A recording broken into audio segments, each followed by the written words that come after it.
sobre dos áreas comunes, ¿no? Ambas están escribiendo en las mismas dos áreas. Entonces, ¿qué pasa? Que tienen el patrón de un problema de modificación perdida. Podría haber un problema de modificación perdida. Entonces, me concentro en esas dos transacciones y las he pintado de verde acá.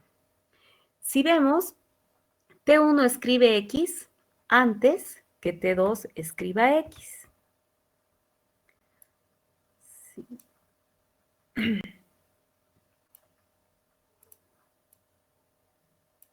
Entonces vemos que T1 escribe X antes que T2 escriba X. Aquí se nota, T1 está escribiendo X antes de T2. Y vemos que T1 está escribiendo Y después de T2. T1 escribe Y después de T2. Entonces, esto significa que hay un problema de modificación perdida. Porque hemos dicho que no puede haber antes después. Si T1 escribe X antes que T2, tendría que escribir Y también antes que T2. Entonces, hay un problema de modificación perdida entre T1 y T2. Ahora me concentro en, sigo buscando acá y veo que entre T3 y T4, por ejemplo, no hay posibilidad de problema, porque si bien ambas están escribiendo la misma área, no hay el patrón, los patrones que hemos visto, ¿no? No, para que haya modificación perdida tienen que ser dos áreas. Entonces, aquí T4, por ejemplo, T5 hace rollback y la única transacción que lee lo que ha escrito T5 es T4. Entonces, aquí sí podría haber un problema entre T4 y T5. Podría haber el problema de dependencia no comprometida. Una transacción que lee un estado que ha dejado una transacción que se compromete. Ese es el problema de dependencia no comprometida. Para ver si es así, tengo que analizar. He pintado de rojo la parte, las dos transacciones involucradas para ver si hay algún problema. Entonces, aquí vemos que la transacción 4 está leyendo algo que ha dejado la transacción 5 y la transacción 5 hace un rollback. Entonces, ¿qué pasa? Esta transacción 4 ya ha visto un estado incorrecto, ¿no? Un estado que no existe porque la modificación que haya hecho T5 sobre E se ha deshecho acá, pero T4 ya la ha tomado como válida. Entonces, habría un problema de dependencia no comprometida entre T4 y T5. Aquí tenemos otro ejercicio.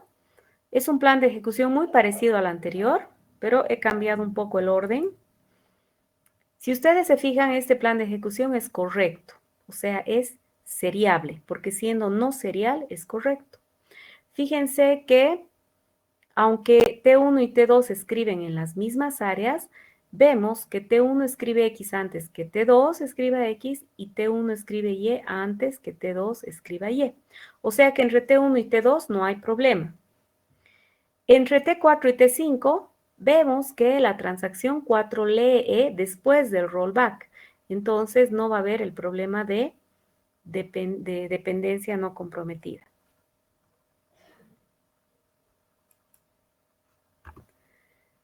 Listo. No sé si tienen alguna duda.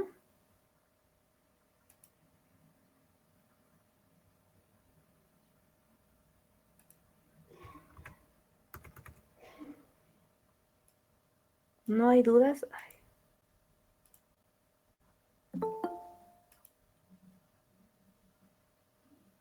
Ya. Entonces, ¿en qué consiste el control de concurrencia? En evitar que ocurran los problemas de concurrencia y es una de las responsabilidades del gestor de bases de datos.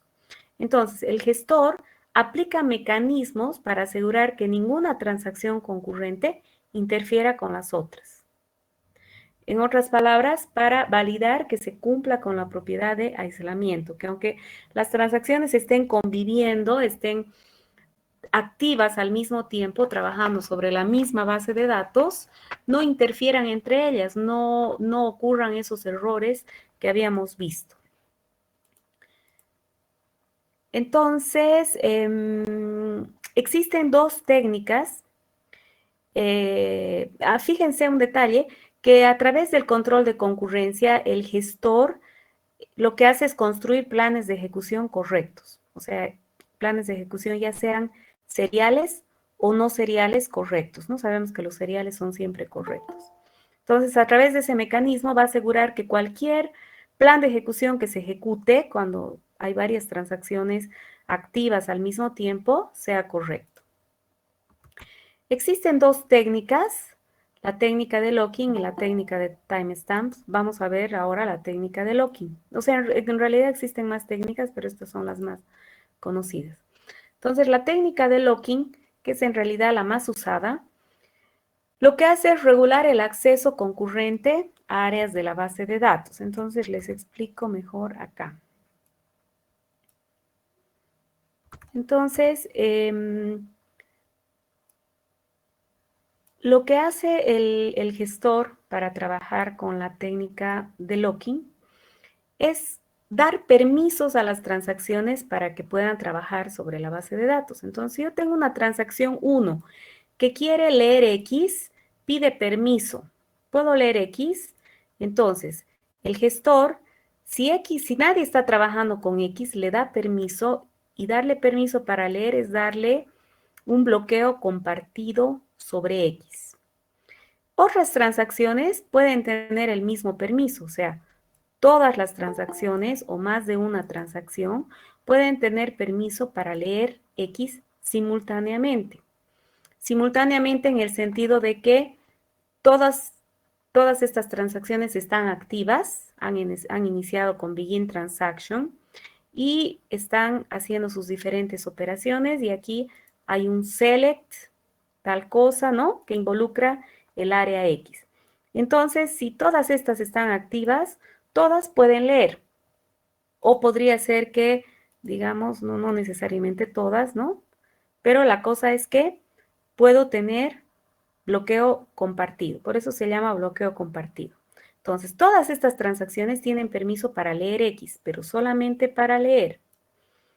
Ahora, si hay una transacción, digamos TI, quiere escribir U, entonces se le da otro tipo de permiso, es un permiso más fuerte, digamos, y se le da, ese permiso se traduce en un bloqueo exclusivo.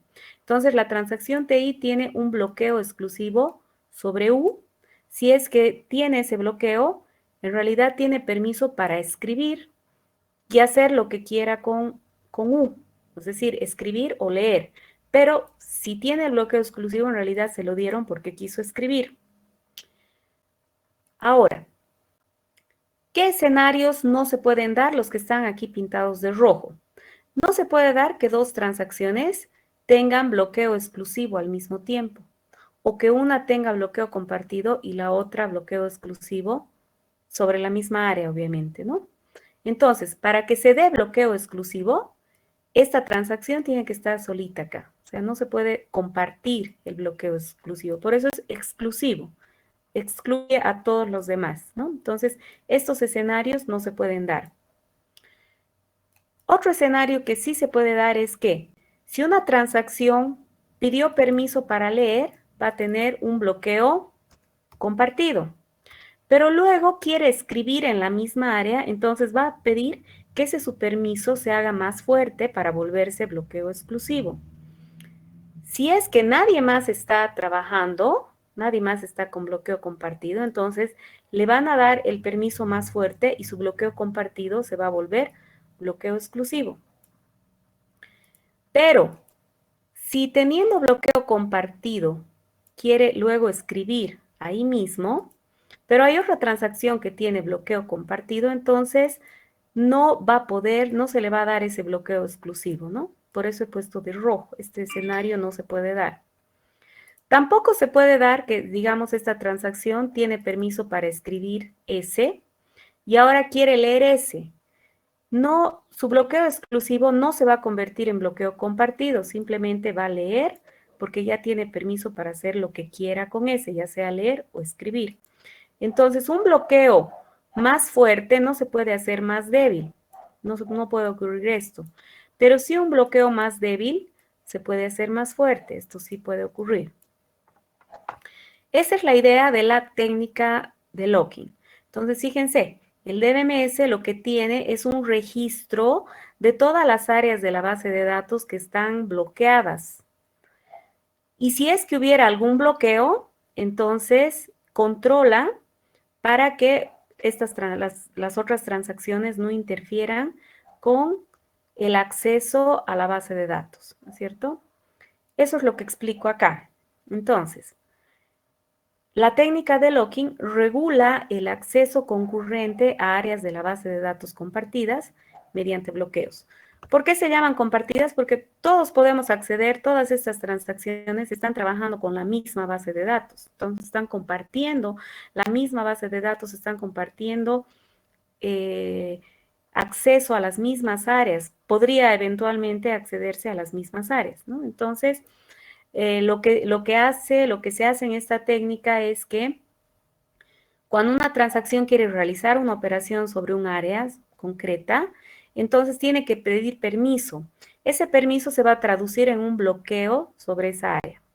Si es que le dan permiso, va a obtener un bloqueo, un tipo de bloqueo que va a ser un bloqueo para leer o para escribir. Otras transacciones no van a poder acceder a esa área mientras está bloqueada, ¿no? Salvo dependiendo del permiso. Y la transacción solo va a liberar esas áreas, esos bloqueos, cuando termine, es decir, cuando haga rollback o commit. Entonces aquí vemos los tipos de bloqueo que ya les he mencionado. Existen dos tipos de bloqueo, el bloqueo compartido y el bloqueo exclusivo, ¿no es cierto? Entonces acá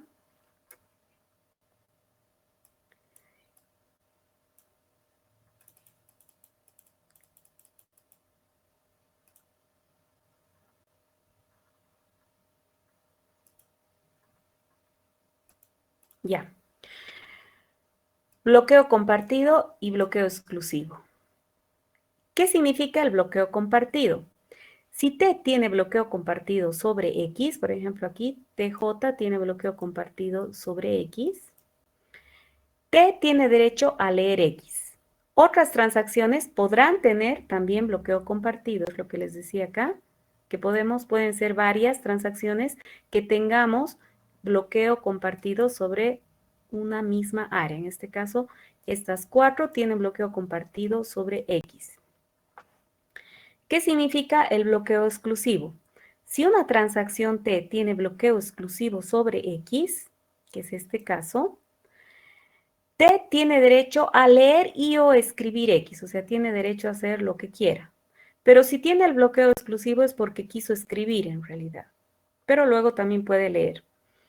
Entonces, T tiene derecho a hacer escritura y también si quiere leer, y ninguna otra transacción puede acceder a X ni para leer ni para escribir, ¿no? Por eso es que el bloqueo exclusivo, cuando hay un bloqueo exclusivo, la transacción está sola en la columna, digamos.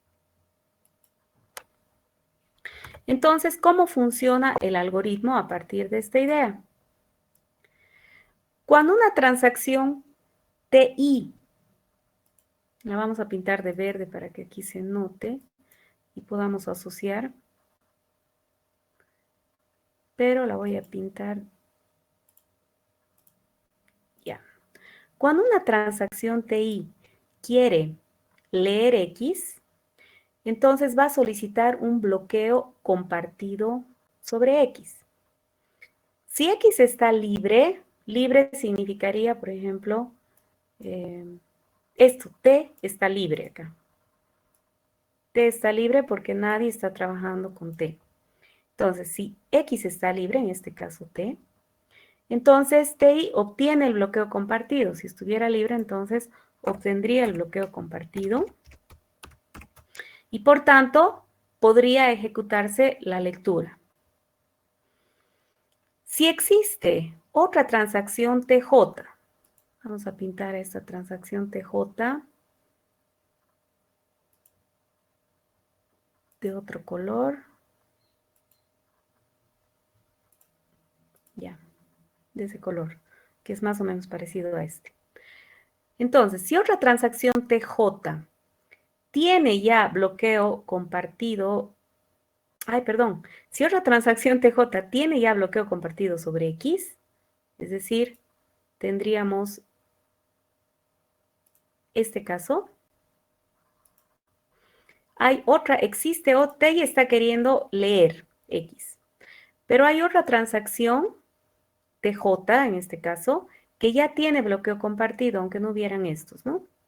Entonces, TI obtiene el bloqueo compartido y se ejecuta la lectura, ¿no? Entonces, TI inicialmente no tenía nada, quiere leer X, va a solicitar bloqueo compartido, o sea, permiso para leer.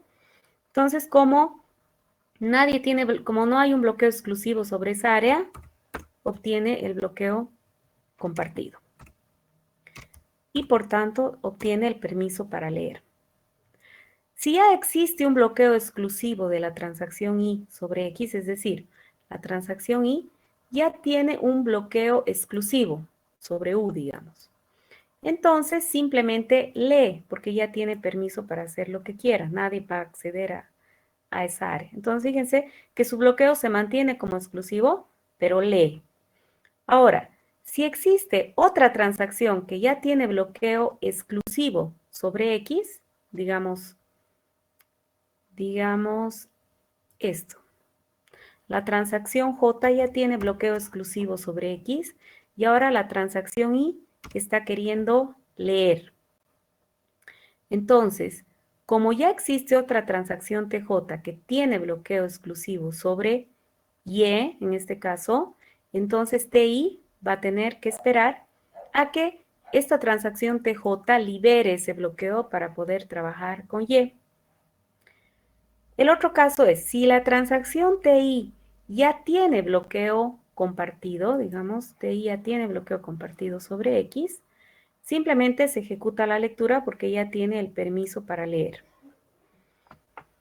Ese es el algoritmo, la primera mitad del algoritmo, que es cuando TI quiere leer X. Nos faltaría ver qué pasa cuando TI quiere escribir X. Entonces, cuando TI quiere escribir X,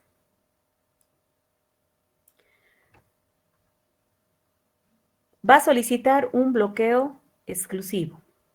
Si X está libre, digamos que tuviéramos este caso, y este es X,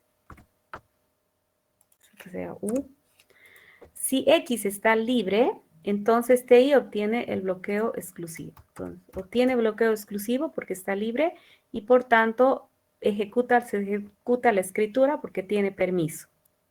Ahora, el otro caso es, si existe una transacción J que ya tiene bloqueo compartido. Entonces, digamos que TJ ya tiene bloqueo compartido sobre X y ahora la transacción TI está queriendo escribir. No le vamos a poder dar bloqueo exclusivo porque entonces estaríamos violando con la idea de los bloqueos, ¿no? La exclusividad de los bloqueos. No se puede dar este escenario. Entonces, la transacción TI va a tener que esperar a que TJ libere ese bloqueo. Entonces, esto no se podría dar, ¿no? Ahora, si existe un bloqueo exclusivo de la transacción J, es decir, la transacción J ya tiene un bloqueo exclusivo, pero ahora la transacción I también quiere escribir, va a tener que esperar, no le podemos dar el bloqueo exclusivo, ¿no? Está en rojo, justamente. Aquí también, este también es rojo, ¿no? O sea, para que le demos bloqueo exclusivo tiene que estar libre. Es el único caso en que se le puede dar bloqueo exclusivo a la transacción TI. Tiene que estar libre. Ahora, si existe un bloqueo compartido sobre I, estamos en este caso. La transacción TI ya tiene un bloqueo compartido sobre X, digamos. Esto que sea S ahora, cualquier cosa. Entonces, la transacción X y ya tiene un bloqueo compartido sobre X. Y no existe otro bloqueo compartido de otra transacción sobre la misma área. Es decir, tiene bloqueo compartido y nadie más tiene bloqueo compartido en la columna. Está solito. Entonces, ese bloqueo compartido se hace más fuerte y se vuelve bloqueo exclusivo. Por eso dice TI obtiene el bloqueo exclusivo y se ejecuta la escritura. Si no sería este caso. La transacción TI ya tiene bloqueo compartido y ahora quiere escribir. Como hay otra transacción TJ que también tiene bloqueo compartido, entonces TI va a tener que esperar. No le pueden dar el bloqueo exclusivo, ¿no? Por eso es que he pintado de rojo esto, porque es un escenario no permitido. Ahora, si la transacción TI ya tiene bloqueo exclusivo, simplemente ya tiene permiso, ejecuta la escritura. Ahora, ¿qué pasa cuando una transacción termina, ya sea con rollback o commit? Libera sus bloqueos. ¿Qué significa liberar bloqueos? Digamos, esta transacción TJ termina, digamos TI, porque estamos con TI, termina, entonces todo esto se borra, ¿no? Queda vacío. Libera las áreas con las que hubiera trabajado. Notar que una transacción puede hacer rollback en cualquier momento, porque justamente para eso es el rollback. Tuve problemas, vuelvo al principio, entonces en cualquier momento. Pero solamente puede hacer commit si ha terminado de hacer todas sus operaciones, ¿no? Perfecto, entonces vamos a aplicar ahora este algoritmo a uno de los planes de ejecución y ustedes de tarea van a hacer para mañana aplicar la técnica a los otros planes. Entonces aquí tengo un plan de ejecución. Voy a aplicar la técnica de locking. Lo que hago es hacerme esta tablita para tener un control de los bloqueos y voy a aplicar mi algoritmo. Entonces, el algoritmo está aquí. Este es el algoritmo, ¿no? Entonces, cuando T1 quiere leer Z, estoy analizando esta operación. Aplico el algoritmo. T1 quiere leer Z, en este caso. Va a solicitar un bloqueo compartido sobre Z. Como Z está libre, entonces T1 va, o sea, estaríamos en este caso. Z está libre, entonces T1 obtiene bloqueo compartido y se ejecuta la lectura. Aquí le podemos poner I para que se note mejor. Ejecuta la lectura. Entonces, T1 obtiene bloqueo compartido y se ejecuta la lectura. Entonces, T1 solicita bloqueo compartido, obtiene y lee. O sea que hemos podido hacer esta operación. Ahora vamos a analizar esta. T1 quiere escribir Z. Entonces va a solicitar un bloqueo exclusivo sobre Z. Estamos aplicando esta parte del algoritmo. TI quiere escribir. Solicita bloqueo exclusivo. X está libre, Z en este caso, ¿no? Z está libre, no. ¿Existe un bloqueo compartido de otra transacción sobre Z? No. ¿Existe un bloqueo exclusivo de otra transacción sobre Z? No. ¿Existe un bloqueo compartido de la propia transacción T1 sobre Z? Sí. Entonces entramos acá. Si no existe otro bloqueo compartido sobre Z de la transacción, ¿existe otro bloqueo? No, porque está solita la transacción T1. Entonces, el bloqueo compartido que tiene T1 se hace más fuerte, se vuelve bloqueo exclusivo y por tanto se ejecuta la escritura. Entonces, obtiene bloqueo exclusivo y se ejecuta la escritura. Entonces, este bloqueo compartido se vuelve bloqueo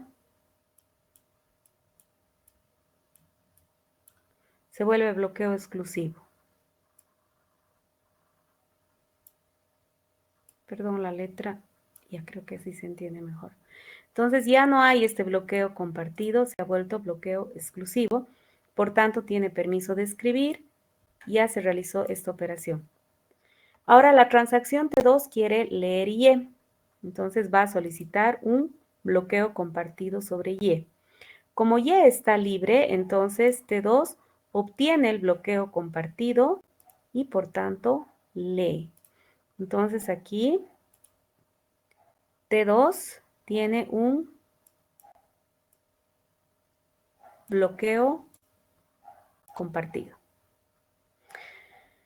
Voy a hacer aquí un grafo de esperas más para cuando tengamos que hacer esperas. Aquí está la transacción T1. Aquí está la transacción T2. Si hubiera algún bloqueo, una va a tener que esperar a la otra. ¿No? Ya, entonces ahora ya hemos podido hacer esta operación también. Ahora la transacción 2, estoy acá, quiere escribir X. Va a solicitar un bloqueo exclusivo sobre X. Obviamente estoy viendo estos algoritmos, estoy siguiendo el algoritmo de manera mental, ¿no? Solicita bloqueo exclusivo. Como X está libre, obtiene el bloqueo exclusivo y escribe. Entonces, en este momento, T2 tiene bloqueo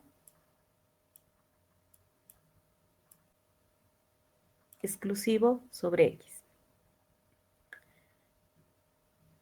Y ya he podido realizar esta operación. Ahora, T1 quiere escribir X. Entonces va a solicitar un bloqueo exclusivo sobre X. Pero va a tener que esperar. ¿Por qué? Estaríamos en este caso, una transacción quiere escribir X. En este caso, la verde es la que estamos analizando, ¿no?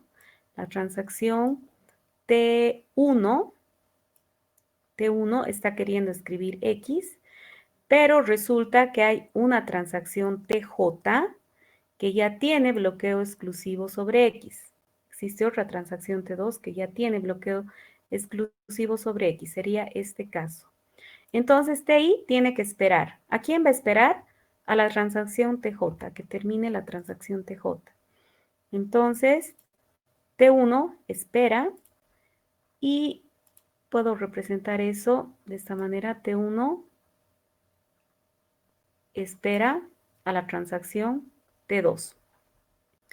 Y me pongo un puntito acá para saber que esta operación no se ha ejecutado. Estoy esperando, esta transacción está en espera.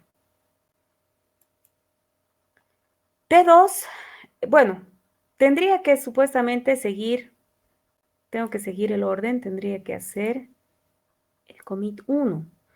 Pero no puedo hacer el commit 1 si no he hecho esta operación. Tengo que seguir la secuencia, tengo que seguir el orden. Entonces me salto esto porque T1 está esperando. Y ahora hago el commit 2. La transacción hace commit 2. Y en el momento en que hace commit 2, se liberan estos bloqueos. Entonces esto queda marcado como libre. Y por tanto, cuando una transacción termina, tengo que volver a los puntitos. Ahora T1 va a obtener el bloqueo exclusivo sobre X, porque X ya está libre. Entonces este bloqueo, T1 obtiene bloqueo exclusivo sobre X, ya deja de esperar. Ya no tenemos esta espera.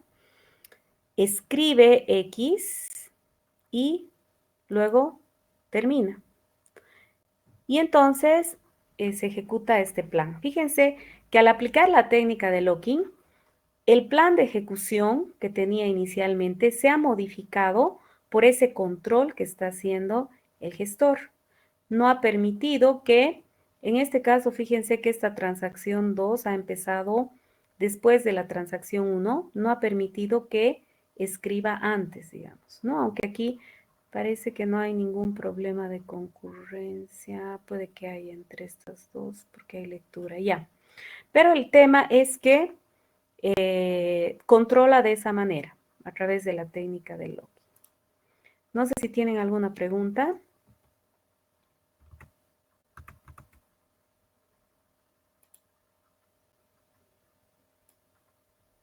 ¿No hay preguntas? Ya, entonces ahora ustedes van a aplicar esta misma técnica, tal cual hemos hecho acá, pero sobre los planes de ejecución que presentaban los problemas de concurrencia, ¿no? Sobre los planes que vimos ayer.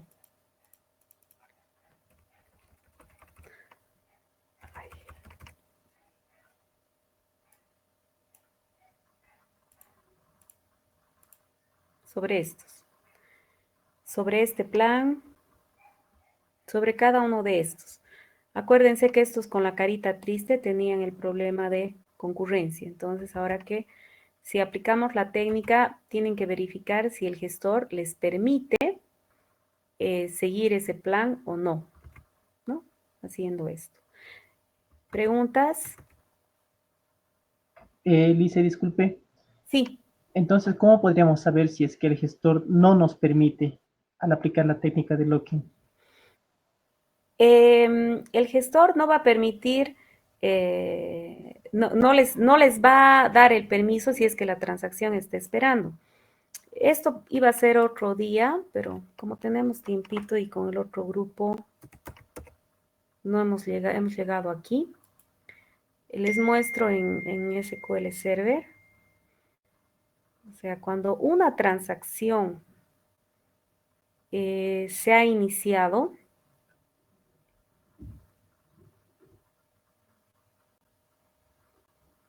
vamos a tardar mucho.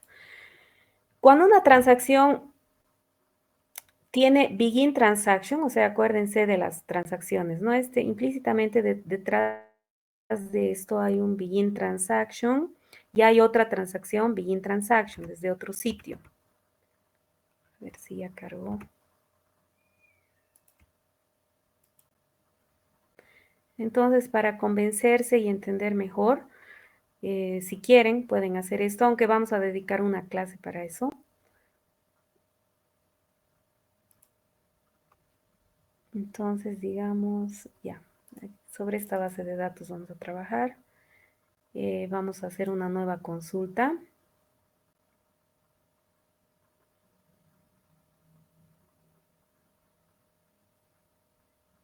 Entonces, esta va a ser una transacción, ¿no? Entonces, voy a hacer begin transaction T1 si quieren, ¿no? Y aquí hacen lo que, digamos, select asterisco from cuenta. Ahora vamos a hacer un experimento. Nueva consulta, voy a hacer la otra transacción. Begin transaction T2. Y aquí voy a hacer un update cuenta set. A ver, select asterisco from cuenta.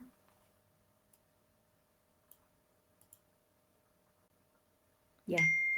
Voy a poner en 0, digamos, el saldo de la cuenta número 12. Set saldo igual 13. Voy a poner en 13. Where cuenta id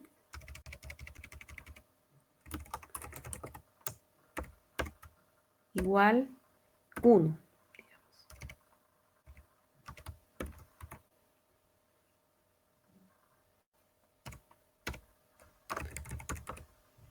Commit T2. Commit transaction T2. Entonces, una es la transacción T1, otra es la transacción T2.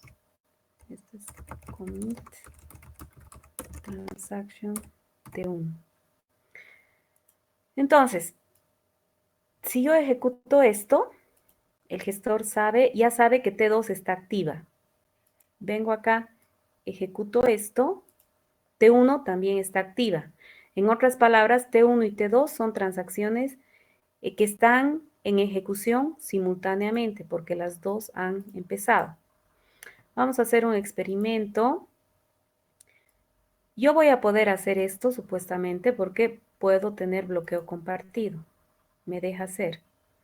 Si vengo acá, también me va a dejar hacer. Ahora, vamos a ver. Se supone que acá no me debería dejar hacer esta modificación. Vamos a ver si nos deja. Ejecutar. Sí nos dejó. Habría que ver cómo maneja internamente. Seguramente como acá no tiene, no hay una escritura, es lectura, lectura. No es, vamos a analizar con calma, vamos a ir viendo escenarios. Pero lo que podemos hacer es que vamos a seguir haciendo, seguimos con la misma, ambas transacciones todavía están activas. Entonces voy a hacer aquí, yo puedo poner xlock, creo que es. Yo puedo decirle que no utilice los bloqueos que maneja normalmente. Yo voy a manipular, le voy a decir, quiero que bloquees de manera exclusiva. Entonces, ejecuto. Ahorita esta tabla está bloqueada. Se supone que si trato de hacer algo acá, no me debería dejar. A ver, vamos a ver. Fíjense que no me deja. Dice ejecutando consulta. La transacción T1 está en espera. Está esperando a la transacción T2. ¿Sí? ¿Se dan cuenta? Entonces, para que se libere este bloqueo, fíjense, sigue esperando. Esto significa que está en espera. Para que se libere ese bloqueo, tendría que ser un commit. Como ya hice el commit, entonces T1 ya pudo ejecutar la consulta. ¿Se dan cuenta?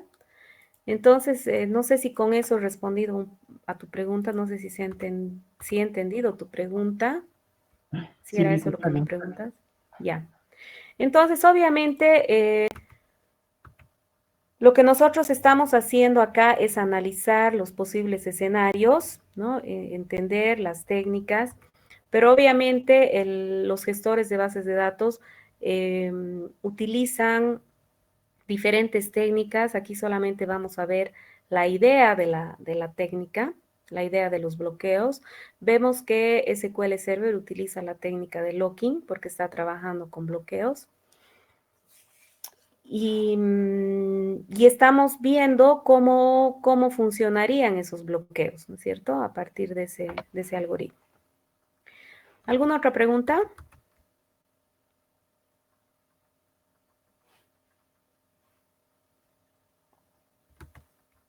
Entonces aquí en el SQL Server lo que hemos hecho, si se dan cuenta, es, al poner esto, es manejar nosotros mismos los bloqueos. O sea, el SQL Server nos da esa opción de que nosotros podamos definir de qué manera queremos que se hagan estas transacciones, ¿no? Puedo usar ese log también, que sería el por defecto en realidad, ¿no? Es lo que estaría utilizando, el bloqueo compartido.